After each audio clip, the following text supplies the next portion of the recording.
Stopmotion for TouchDesigner. First select your camera input.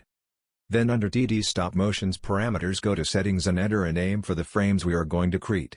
Then select the path where you want to save those frames. Press the button Start. It will open two windows.